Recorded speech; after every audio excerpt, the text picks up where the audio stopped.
Assalamualaikum warahmatullahi wabarakatuh.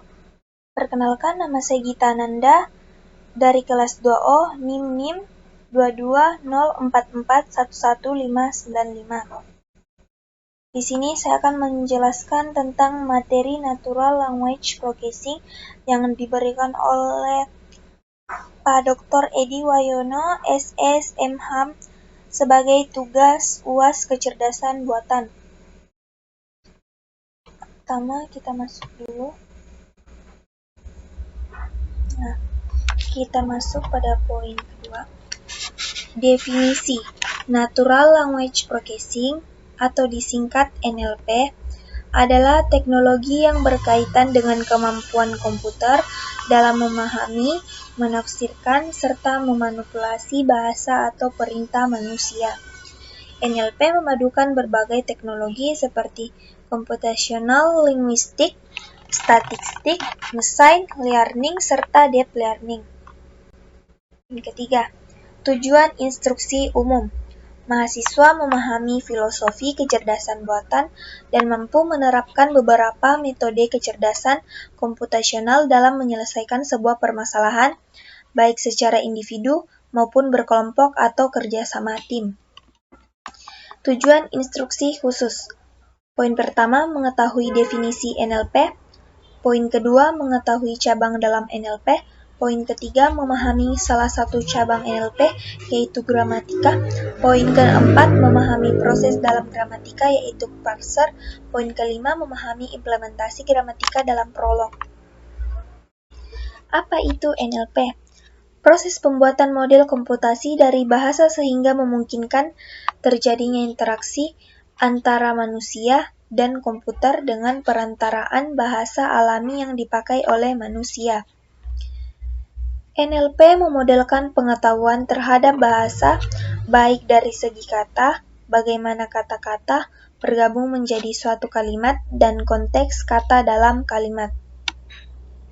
Disiplin ilmu dari NLP. Poin pertama, fonetik 1 fonologi. Fonetik 1 fonologi berhubungan dengan suara yang menghasilkan kata yang dapat dikenali.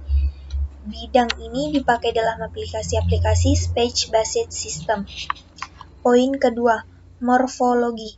Pengetahuan tentang kata dan bentuknya sehingga bisa dibedakan antara yang satu dengan yang lain. Contohnya membangunkan. Bangun kata dasar, memprefiks, kan sufiks. Poin ketiga, sintaktis. Pengetahuan tentang urutan kata dalam pembentukan kalimat. Contoh, kalimat subjek, predikat, subjek determinan, kata lapan enda predikat, kata kerja, kata lapan enda.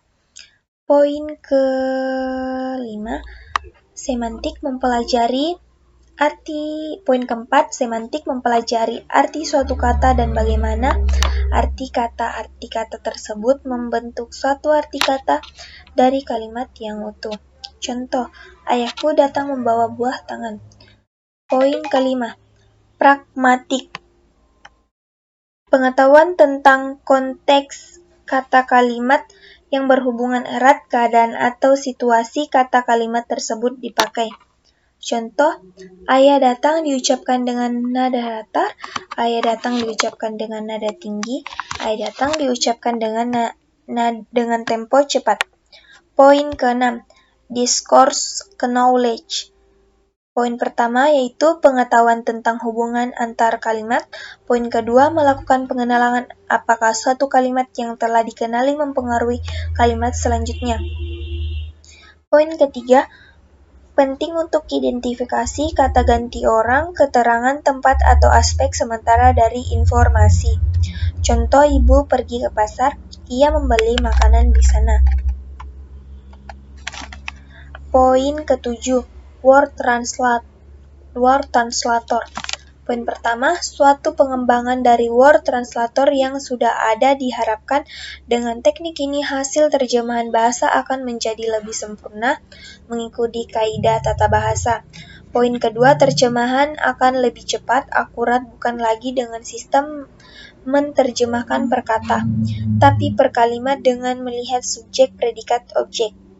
Poin ketiga, pengembangan ini diharapkan mampu menjawab tantangan dari word translator yang sudah ada di pasaran. Poin ke-8 atau yang terakhir, mencakup arti sebuah kata secara umum dan apakah arti khusus bagi suatu kata dalam suatu percakapan dengan konteks tertentu. Web translator. Poin pertama, suatu mesin aplikasi berbasis World Wide Web yang dapat menerjemahkan bahasa dalam suatu website. Poin kedua, web translator akan menerjemahkan bahasa di dalam sebuah link page per page menjadi bahasa seperti yang kita inginkan. Contoh aplikasi Natural Language Processing.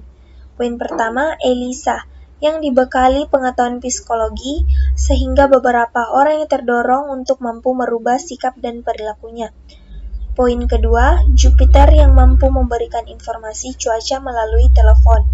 Poin ketiga, Alvin yang mampu menjawab pertanyaan mengenai DOS. Poin keempat, Shakespeare yang dirancang untuk perbincangan mengenai pendidikan seksual. Poin kelima, email translator. Poin keenam, web translator. Poin ketujuh, word translator. Kita bisa tarik kesimpulan mengenai tentang materi Natural Language Processing adalah abang dari Artificial Intelligence yang terlibat dalam interaksi antara manusia dan komputer menggunakan bahasa natural. Dengan perkembangan teknologi yang sangat pesat, diiringi dengan penggunaan internet yang sudah semakin lumrah, Natural Language Processing kini telah memiliki peran penting dalam mendukung interaksi antar manusia dan mesin dalam kehidupan sehari-hari. Dimulai dari kegiatan sehari-hari hingga tugas-tugas dalam industri tertentu, seperti kesehatan informasi, teknologi. Natural Language Processing dalam tugasnya mempelajari bahasa manusia dengan cara analisa sintaktis dan skematik. Nah, thank you. Jangan pernah bosan untuk belajar karena ilmu itu sampai akhir hayat. Itu saja yang bisa saya bahas dari materi Natural Language Processing. Kurang dan lebihnya mohon dimaafkan. Saya ucapkan terima kasih dengan ucapan wassalamualaikum warahmatullahi wabarakatuh.